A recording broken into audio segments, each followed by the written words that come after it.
और बहनों, आज हम बात करेंगे कि खेत से आपने मिट्टी का जो नमूना है वो कैसे लेना है।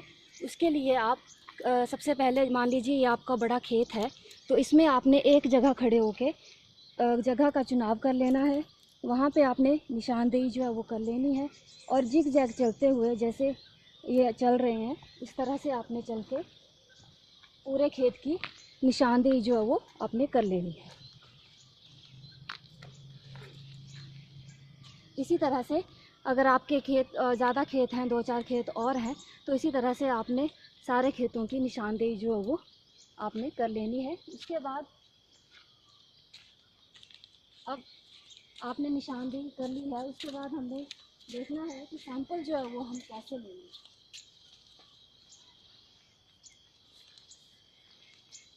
सैंपल लेने के लिए आप फार्मर के पास फोड़ा या खुरपी जो भी आपके पास रहता है, आप उस तरह से एक वी शेप का आप इसको कट कर लें। और इसके बाद आप देख रहे हैं यहाँ से लेके यहाँ तक इसकी गहराई जो है वो कम से कम 15 से 20 सेंटीमीटर है। बस इसके आपने 1 इंच पीछे से मिट्टी जो है वो उठानी है। पूरी मिट्टी जो आपके फोड़े में आ रही है उसको लिया और किसी लिफाफे में या जो भी आपके पास बर्तन है उसमें रख लेनी है। और इस तरह से आपकी जो मिट्टी है पूरी ऊपर से लेके नीचे वाली सतह तक इस तरह से आपकी मिट्टी जो है वो आ जाएगी।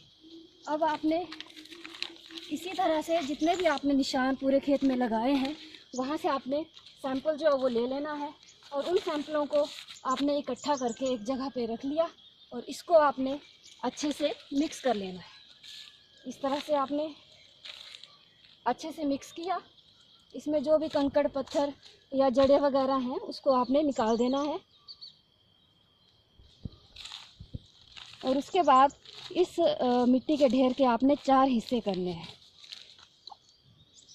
4 हिस्से इस तरह से, ये आपके 4 हिस्से हो गए।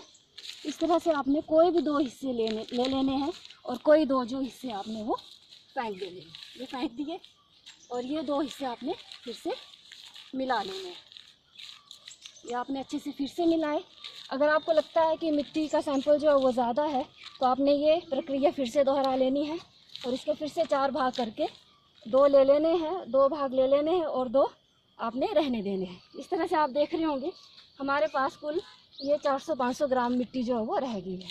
अब आप ये भी देख रहे हैं इस टाइम अभी हमारा खेत जो है वो गीला है, तो आप इसका ज़रूर ख्याल रखें कि जब आपके बारिश हुई है उस टाइम बिल्कुल आप सैंपल ना लें। ये हमने सिर्फ मेथड डेमोन्स्ट्रेशन के लिए आपको हम बता रहे थे।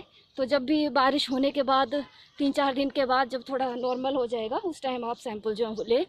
और इस तरह से अगर थोड़ा गीला फिर भी है तो उसको छाया में सुखा करके उसको किसी बैग में रखें।